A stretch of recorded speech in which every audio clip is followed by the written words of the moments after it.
Hello बच्चों, आइए देखते हैं प्रश्न 0 और 50 के बीच की विषम संख्याओं का योग ज्ञात कीजिए। चलिए हम इसको हल करते हैं। सबसे पहले मुख्य अवधारणा लिखेंगे। मुख्य अवधारणा, तो ये क्या होगा इस प्रश्न के लिए? तो हमें 0 से 50 के बीच में विषम संख्याओं का योग ज्ञात करना है।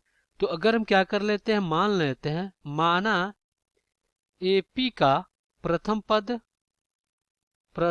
पद ए तथा सर्वांतर डी है। प्रथम पद ए तथा सर्वांतर डी। तो एपी में एनवा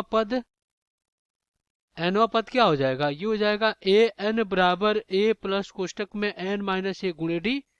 और एपी में एन पदों का योग एस एन बराबर एन बटा दो बड़े कोष्टक में दो ए प्लस एन माइनस एक और गुणे में डी। तो चलिए इसको हल करते हैं। तो हमसे कह रहा है कि 0 से, देखिए 0 और 50 के बीच हमें क्या करना है? विषम संख्या का योग निकालना है। विषम संख्या का योग इनके बीच में बताना है क्या होगा। तो क्या हो जाएगा? एक आपका विषम संख्या है, एक फिर 3, फिर आपका क्या हो जाएगा? 4 नहीं 5, 5 6 नहीं 7 आपका विषम संख्या है।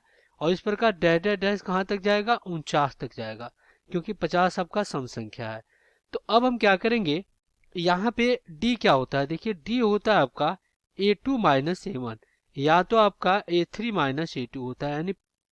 यानी क्या होता है, प्रत्येक अगले पद में से उसके पहले वाले पद को घटाते हैं तो हमें सर्वांतर मिल जाता है। और सर्वांतर से ही पता चल जाता है कि कौन सा श्रेणी बना रहा है।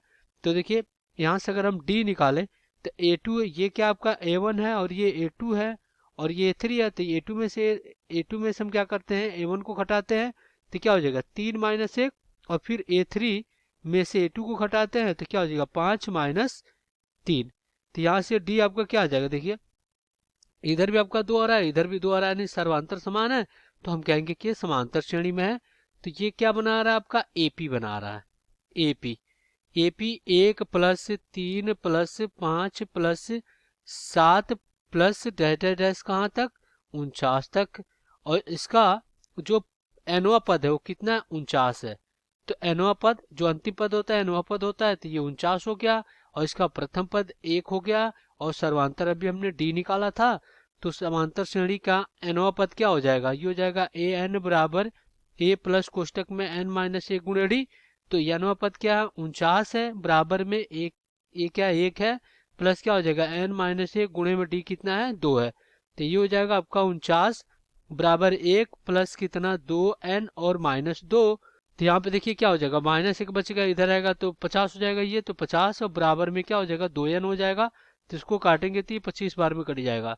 तो यहाँ से n कितना आ गया? 25 आ गया। जब n हमें 25 मिल गया तो हम क्या करेंगे, यहाँ पे इनका योगफल निकालेंगे। तो s25 कितना हो जाएगा? ये होगा 25 और बटा में 2 बड़े कोष्टक में 2 गुणे 1। और फिर आपका क्या हो जाएगा? प्लस में कोष्टक में क्या हो जाएगा? 25 और माइनस 1 और गुणे में d कितना आपका? 2 है। तो इधर s25 कितना हो जाएगा? ये हो जाएगा 25 और बटा में 2। और फिर आपका कोष्टक में क्या हो जाएगा? 2 करे 2 और 24 दूना कितना हो जाएगा? 48 हो जाएगा। तो ये हो जाएगा 48। तो यहाँ से s25 ये कितना हो जाएगा? ये हो जाएगा 25 और बटा में 2 और गुणे में ये कितना हो गया? 50। तो काटेंगे तो ये 25 बार में कट जाएगा। तो s25 कितना आ जाएगा? ये आ जाएगा 25 और गुणे में 25। तो 25 25 यहाँ कितना हो जाएगा? 625। तो ये हो गया आपका 600। तो यही आपका क्या हो जाएगा? उत्तर हो जाएगा। आशा करते बच्चों ये प्रश्न आपको समझ में आया होगा। धन्यवाद।